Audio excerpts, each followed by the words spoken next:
Alright, so this is granola muffins. I make these when I'm just feeling a little down or stressed, or if I just want to have some muffins in my life. I wanted to make these again because even my cat likes them. Muffin tray. These muffin and granola or blueberry muffins in silver tins. Looks so good. Something about that dark blue. Trees are not dropping the pollen in their seeds. They're just letting it go in the air. Baking powder, baking soda. Just because butter's not, it's not fantastic for you. I use like butter substitute even sometimes.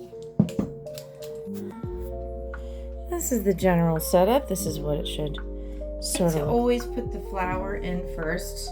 Kind of makes me feel like, okay, I got the ball rolling. Because it's usually the biggest ingredient in this whole thing.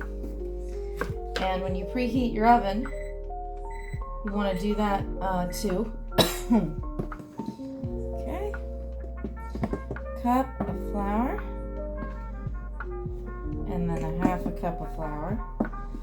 I usually do it by sight because I can kind of tell. I make a lot of biscuits, a lot of these kind of things. I make a lot of scones.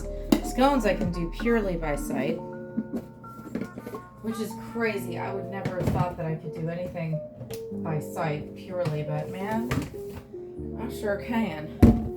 Okay, so get out your teaspoons. Get out something to stir with. Alright. Last time I sifted the flour, I didn't really get much of a difference, so we're not going to do that this time. A teaspoon of baking soda and a teaspoon of baking powder. Alright. Doop. And doop. You do need applesauce for this. I always have applesauce. Whenever I get sick, I love. Now, set that aside. You can put some cinnamon in this if you want to. That's always good. And I don't have enough time to wait for my butter to melt. So we're just going to go ahead and do that in the microwave. With muffins, it does not matter. Okay. So let's go ahead and get our applesauce ready here. Okay, and I just use Mott's is fine. Absolutely whatever you. It's like one of my core ingredients. I put quite a bit of cinnamon over the flour mixture, just in your bowl. All right. I have become really kind of cool. Okay, you can always cream the egg and the butter together. Just make sure the butter's not too hot. You don't want the egg to scramble. All right.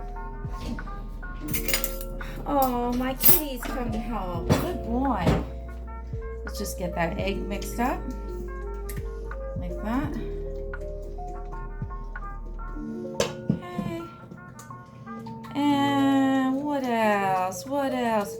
That's pretty much it. You do need your sugar at this point. What you use for sugar doesn't really matter when it comes down to it. I like to use brown sugar. It only calls, and this is why I like this recipe, for half a cup. And if you put a little bit less in, it doesn't really affect it. So I use brown sugar. You can use monk sugar. You can use a little bit of honey. Since my allergies are that bad, let's go ahead and use just about a teaspoon of honey.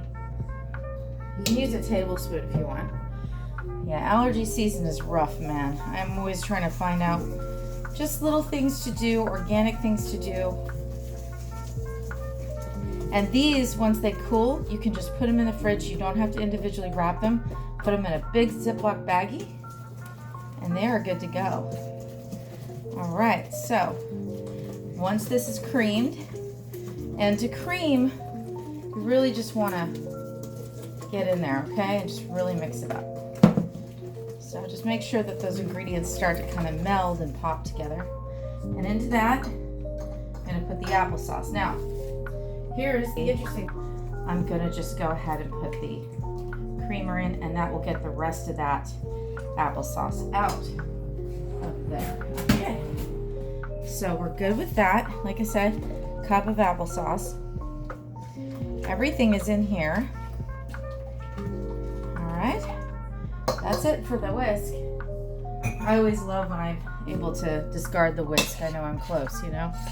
And our flour mixture is nice and cohesive.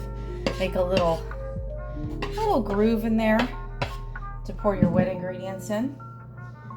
Okay. And at this point, you might want to use a spatula, but I'm just going to stick to my spoon. All right. And go ahead and run some water. Clean as you go, you know. You clean as you go when you're done. And just enjoy the fruits of your labor. I don't have to worry about anything else. And I love that. So this looks so good. We're just going to mix this together. Sorry to have to show you this way, but that's how I'm not doing all that well today. I'm just going to relax. But I thought, you know, I should show these muffins being made as I do it because they're fun. Okay, that is pretty much good. You don't have to overdo this. It becomes very kind of stiff. And there's other things you want to, you know, put in here. So just make sure that flour is at least a part of the mixture. And you can't see any powdery. Sprinkle it in by sight. Okay, I cover up the top. After everything is incorporated, just drop it in your tins. I had some empty tins, fill them with water. Okay, and I put raspberries in there as well. They're frozen muffins, so they're going to be 20 minutes, and you can go ahead and eat up that batter if you want.